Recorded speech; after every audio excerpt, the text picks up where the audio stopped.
여러분 안녕하세요. 소개받은 이클레이 한국사무소의 박연희 소장입니다. 저 오늘 여기 참석하러 오는데 저 좀 설레는 기대감을 갖고 왔습니다. 왜냐하면 저는 주로 어떤 분들을 만나서 일하냐 하면 지방정부 관계자들 만나서 일하거든요. 지방정부, 지방자치단체에서 일하는 공무원을 이제 실무공무원에서부터 시장님, 도지사까지, 그리고 지방정부가 정책을 결정할 때 도움을 주는 연구자 그룹, 그리고 지방정부가 얼마나 지역에서의 정책을 잘 하는지를 이제 지지 지원하고 때로는 감시도 하는 좀 시민사회 그룹, 이제 이 정도가 제가 주로 만나는 영역입니다.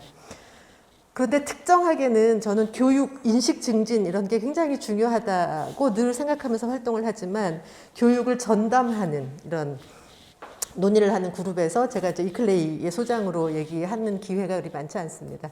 그래서 오늘 특히 생물다양성의 날, 그리고 오늘 여기 개관 기념으로 오면서 나도 이제 좀 새롭게 넓게 파트너를 좀 확장할 수 있지 않을까, 이런 이제 기대감을 갖고 왔어요. 오늘 이제 이 발표를 들으시는 여러분들도 이클레이를 조금 더 가까운 파트너로 인식하는 기회가 오늘을 통해서 좀 될 수 있으면 좋겠습니다. 저의 기대만큼 여러분들께서도 호응해 주실 것을 기대하면서, 이제 시간이 좀 제한적이라 조금 자료에 이제 기본적인 내용은 담겨 있어서 조금 간략간략하게 꼭 말씀드리고 싶은 얘기 중심으로 얘기를 드리겠습니다.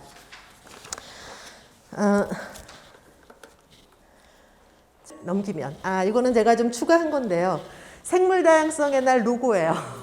유엔 생물다양성 협약 사무국에서 이렇게 홍보를 하고 있더라고요. 그런데 그 자료를 봤더니 전 너무 흥미롭고 좋은 거예요. 전 첫 번째 반한 거는 2020년의 생물다양성의 날 로고였거든요. 제일 아래 보시면요. 그쵸? 제일 아래 그 브라운 색으로 된 거에 보면 뭐죠?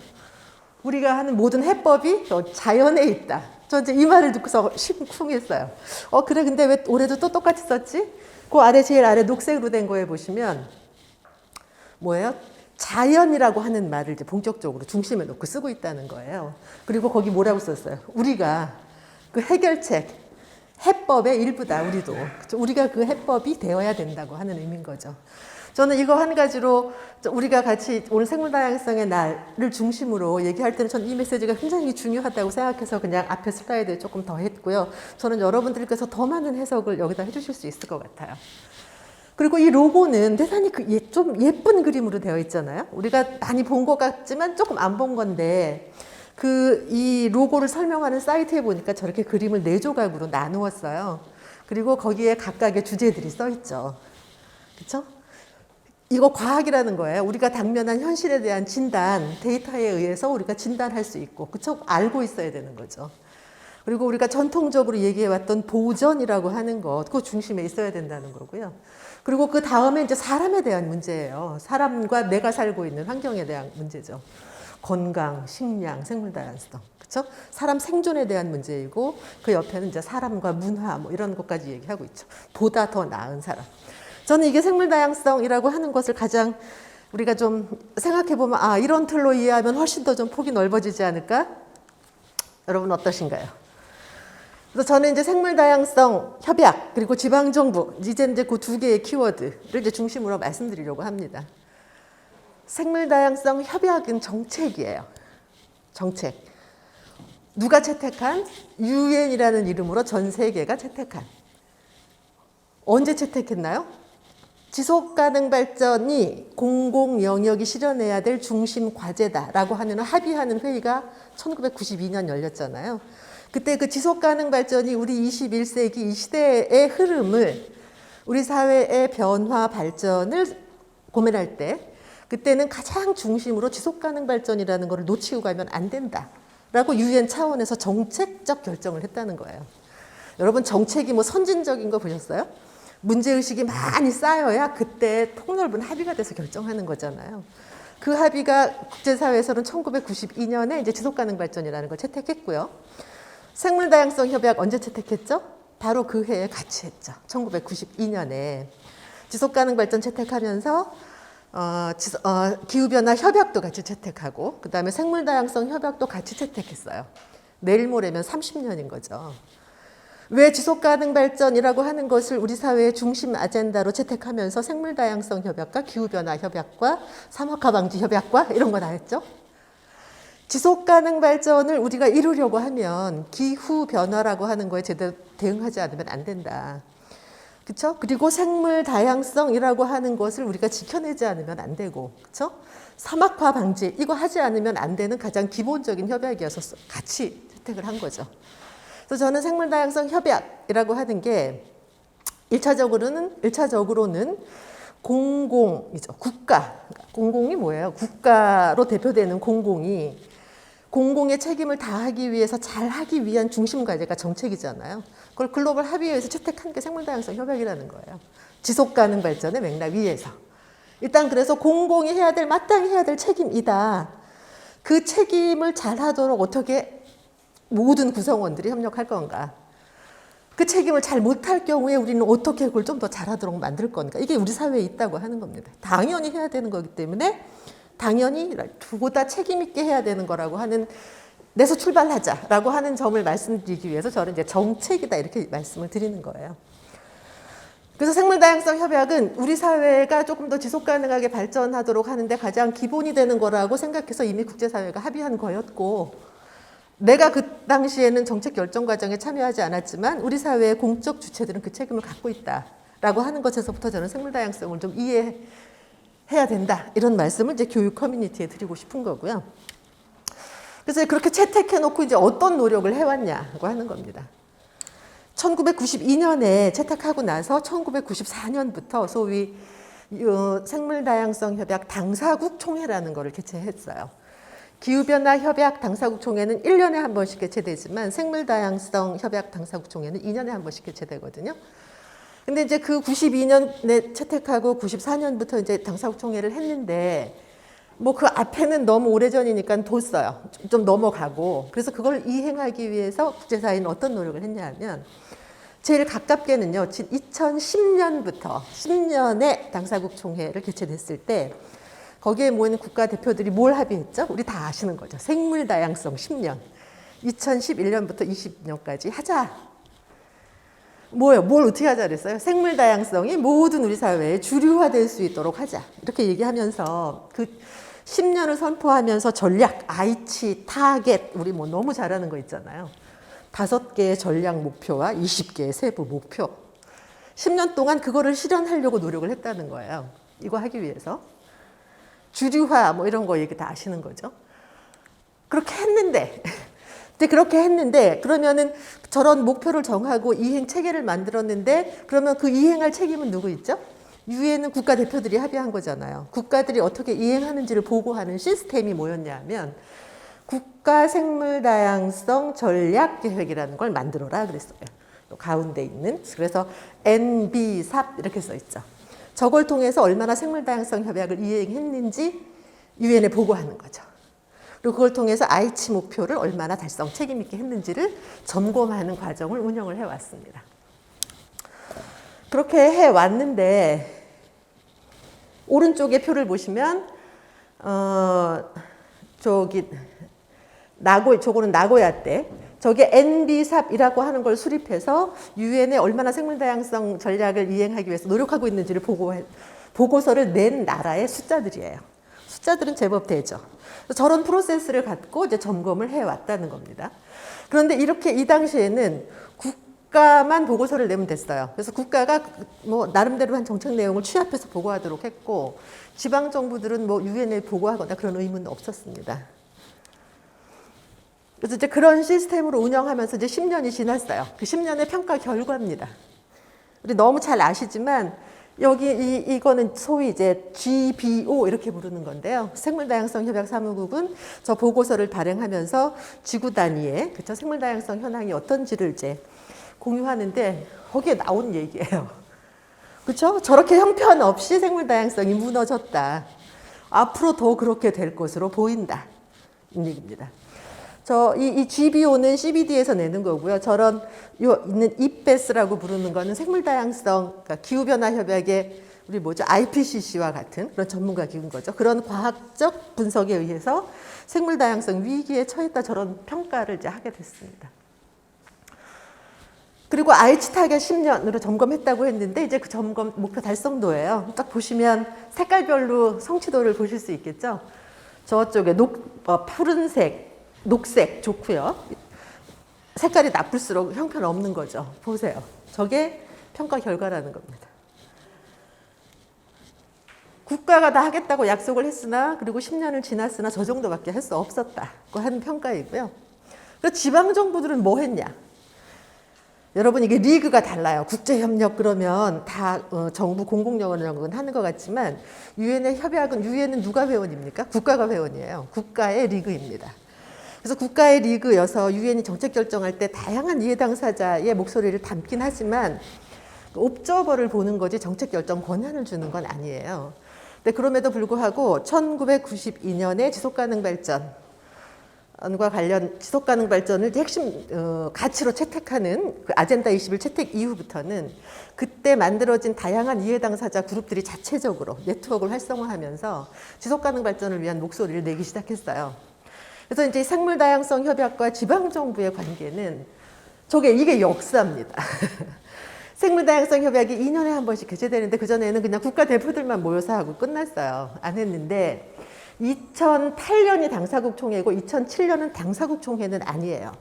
근데 2008년에 개최되는 당사국 총회를 준비하는 과정 중에 이클레이와 같은 지방정부 네트워크들이 이 생물 다양성이 지속가능 발전에 그렇게 중요한 건데 지방정부들이 이렇게 있지 않고 정책 활동을 조금 강화하는 게 필요하겠다 이런 결의를 하게 됩니다. 그래서 2008년에 독일 본에서 회의가 개최됐을 때 그때 지방정부들이 모여서 정책적 목소리를 강하게 냅니다. 그래서 그 당시에 이제 CBD의 당사국 총회 결과 문서에 저렇게 내용을 쓴 거예요. 국가가 소위 NB삽을 수립하고 이행을 할 때 그때 지방정부의 역할이 중요하니 같이 협력하는 게 좋겠다라고 하는 목소리를 냈고 당사국 총회에서 그걸 수용을 한 겁니다. 그래서 그 이후부터는 2년에 한 번씩 개최되는 기후변화협약 당사국 총회 때마다 장관급 규모만큼 되는 소위 이제 생물다양성 지방정부 정상회의라고 하는 게 사이드 이벤트로 같이 개최됩니다. 그래서 그때가 개최됐을 때마다 그때 중요하게 지방정부의 그 정상회의에서 나왔던 목소리를 이제 당사국 총회 국가회의에 전달했고 거기에서 채택해서 받아들여진 내용입니다. 그래서 그 흐름은 전반적으로는 생물다양성 협약을 이행할 책임 있는 주체는 국가이지만 국가가 이행 과정을 이제 유엔에 보고할 때 지방정부와 어떻게 협력했는지에 대한 내용을 포함해서 보고하도록 하는 내용까지로 이제 진화를 하게 됩니다. 우리나라에서는 2014년에 평창에서 당사국 총회가 개최됐었죠. 이때는 이제 이클레이 한국사무소가 좀 중심에 돼서 다른 지방정부 네트워크, 그 다음에 생물다양성 협약 당사국 총회 사무국, 그 다음에 개최 지역하고 협력해서 아주 대단히 멋진 지방정부 정상회의를 개최했고 그게 이어져 오고 있습니다. 그래서 이제 이 전통을 받아서 기후변화 협약 당사국 총회에서도 지방정부의 목소리를 조금 더 키우는 데 이제 힘을 좀 받고 있는 상황이다 이렇게 보시면 됩니다. 그러면서 동시에 그런 국제회의만 한 게 아니라 이런 보고서들을 냈어요. 제일 좀 친숙하게 보실 수 있는 건 가운데 건데요. 아까 제가 GBO 그랬잖아요. 글로벌 바이오다이버시티 아웃룩 이거 발행하는데 그거는 글로벌 지구적 차원의 생물다양성 전망 보고서지만 그걸 도시 단위에서는 어떻게 해석하면 좋을지에 대한 것을 낸 거예요. Cities and Biodiversity Outlook. 그래서 이제 전문 연구기관이랑 협업을 하면서 생물다양성 협약, 그 다음에 그때 중요한 이슈들, 중요한 정보들을 지방정부 단위에서, 그 다음에 사람들이 살고 있는 도시에서 어떻게 이행하면 좋을지에 대한 정보를 하는 특별한 보고서를 따로 내기도 하고요. 그 다음에 생태계 서비스, 또 생물다양성 이라는 것을 경제적 관점에서는 어떻게 좀 지역에서 보고 정책적으로 활용할 수 있는지에 대한 보고서를 내는 일. 그 다음에 2017년에는 NB삽 국가가 생물다양성 전략을 어떻게 만들어야 되는지는 유엔에서 일정 정도 주는데 그런데 지방정부들도 같이 협력을 해야 되는데 어떻게 해야 될지에 대한 게 없었거든요. 그거에 대한 통합된 가이드라인을 이제 지방정부 네트워크에서도 만들어서 국가랑 협력할 수 있는 토대를 강화하기 위한 노력을 기울였습니다. 그게 이제 지난 10년의 과정이었어요. 그리고 이제 2020년까지가 10년 끝이잖아요. 그런데 그 이후에 포스트 아이치 타겟 그 시기를 이제 뭘 어떻게 할 거냐에 대한 논의가 준비가 된 거죠.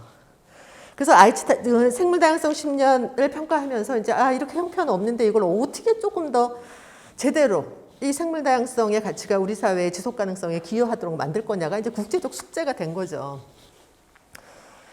그래서 이제 세계에서는 새로운 생물 다양성 정책 틀을 이번 당사국 총회에서 채택을 해야 되는 거예요.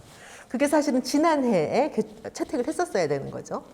15차 당사국 총회가 중국 쿤밍에서 개최되는 것으로 되어 있는데 코로나 때문에 연기되고 올해 개최한다 이렇게 되고 있고요. 그다음에 내용적으로는 소위 이제 포스트 2020에 대한 세계 정책 틀을 채택하는 게 숙제입니다. 그래서 이미 그 숙제의 이름은 이렇게 정해져 있어요. GBF, Global Biodiversity Framework 이렇게 해서 저 틀을 갖고 앞으로의 10년의 글로벌 생물 다양성 정책 틀을 정하겠다. 이렇게 제안을 하고 있고요. 그때까지의 목표는 뭐 이런 정도로 비슷한 틀로 일단은 구성은 해놓고 있습니다. 그래서 이제는 우리가 관심 있게 봐야 하는 것은 이제 새롭게 채택하는 글로벌 생물 다양성 정책 틀이 정말로 어떻게 만들어지고 어떤 관리 체계를 가졌을 때 우리의 지속 가능성에 기여하는 생물 다양성 정책의 틀로 만들어질 거냐, 거기에 어떤 목소리를 낼 거냐, 이게 이제 숙제인 거죠. 그래서 이 그림은 지방정부의 네트워크들이 지난해부터 1년 동안 유엔에서 채택하게 될 정책 틀과 관련해서 어떤 내용을 넣어야 될지에 대한 그 점검하는 그 프로세스에 대한 일정이었습니다. 그래서 이제 그 중심을 그 에든버러에서 이제 본부를 두고 개최될 예정이었어서 에든버러에서 이제 그 전반적인 과정을 운영해 갖고 이걸 에든버러 프로세스 이렇게 불러요. 지방정부 네트워크들에서는. 그래서 이제 그 에든버러 프로세스를 이제 주도하는 지방정부, 주로 어떤 데들이 그런 데 관심을 많이 갖고 있는지에 대한 로고를 좀 여러분들이 좀 보시면 좋을 것 같아요. 이 중에 하나, 뭐 이클레이가 물론 있고요. 강조하고 싶은 건 여기 유럽 지역위원회 이런 겁니다. 이건 뭐냐 하면은요. EU 아시죠? EU에는 회원국이 몇 개죠? 28개. 그런데 이 EU의 회원국이라고 하는 게 우리가 흔히 아는 대단한 선진국도 있지만 그렇지 않은 나라도 있어요. 그래서 EU에서는 정책적으로 유럽 연합에 참여하는 국가들이 지속 가능성과 관련된 정책을 선진적으로 하는 것을 정책의 기조로 하지만 그걸 일관되게 드라이브하기가 쉽지가 않습니다. 그래서 같은 투 트랙으로 지방 정부들이 지속 가능 발전 정책에 열심을 낼 수 있도록 지원하는 지원 체계를 대단히 탄탄하게, 저희가 보기엔 탄탄하게 갖고 있어요. 그래서 그 EU 집행위원회 안에 소위 지역위원회는 지방정부위원회 같은 거예요. 그래서 그 대표들이 모여서 EU의 정책 결정할 때 지방정부들이 어떤 역할을 할 수 있는지, 어떻게 기반을 만들면 지방정부가 조금 더 역할을 잘 할 수 있는지에 대한 활동을 하는데 여기가 이 생물 다양성에 대해서 굉장히 중요한 목소리를 좀 선도적으로 내고 있습니다. 그래서 이 에든버러 프로세스를 통해서 지방정부 네트워크들이 얘기하고 있는 핵심적인 목소리는 국가만 이 생물다양성 협약의 이행 과정에 보고 의무를 가져서는 포함해라 이런 정도 가지고는 실질적으로 되지 않는다고 하는 거예요. 그리고 생물다양성이라고 하는 게 우리 일상의 생활 패턴과 너무나 유기적으로 연계되어 있기 때문에 적어도 지방정부, 광역지방정부들은 그 생물다양성 협약의 이행 과정에 대한 보고 의무를 광역정부는 의무적으로 갖는 게 필요하다 이런 목소리를 냈는데요. 그 목소리가 상당히 설득력을 얻어서 새로운 생물다양성 정책 틀 안에 그것을 받아들이는 게 좋다라고 하는 것이 이제 지방정부 네트워크의 공식적인 목소리로 채택이 됐고 이제 그렇게 하는 방향으로 협의를 하고 있어요. 아직 최종 채택은 안 됐고. 이 내용은 말씀드린 소위 GBF의 이제 큰 틀에 대한 내용이고요. 여전히 주류 하나 뭐 그걸 얘기하고 있는 거는 마찬가지고 이 지방 정부들은 그 국가처럼 지방 정부도 똑같이 그 이행에 대한 것을 공식적으로 투명하게 공론화할 수 있도록 하는 게 좋겠다라고 하는 내용을 이제 주로 담고 있습니다. 그래서 그럼 그래서 그동안에는 그래서 우리나라도 유엔에서 NB삽, 그 협약에 대한 이행 과정을 유엔에 보고할 때 지방 정부와의 협력 과제를 좀 포함해서 하라라는 이제 지침이 유엔에서 나온 시기부터 우리나라 광역 지방 정부들도 국가가 생물 다양성 전략을 세우는 것처럼 지방 정부 단위의 것을 좀 광역에서는 그걸 세워라 이렇게 하는 지침을 국가 생물 다양성 전략에 담았어요. 그래서 이거는 우리나라의 지방 정부들이 지방정부 단위의 생물 다양성 전략을 얼마나 수립하고 이행하려고 하는지에 대한 집계표입니다. 그런데 이제 저런 그래서 생물 다양성이 조금 더 지방 정부의 중심 과제로 내려오는 듯하지만 그 메커니즘은 조금 좀 수정을 해야 될 것이 많이 있습니다. 그래서 앞으로는 그래서 새로운 GBF 새로운 정책 글로벌 생물 다양성 정책의 틀이 확정되면 지방 정부들은 어떻게 대응하려고 준비를 하고 있냐 하면은요. 그 중에 하나가 이제 플랫폼이에요. 플랫폼. Cities with Nature라고 하는 게 온라인 플랫폼의 이름입니다.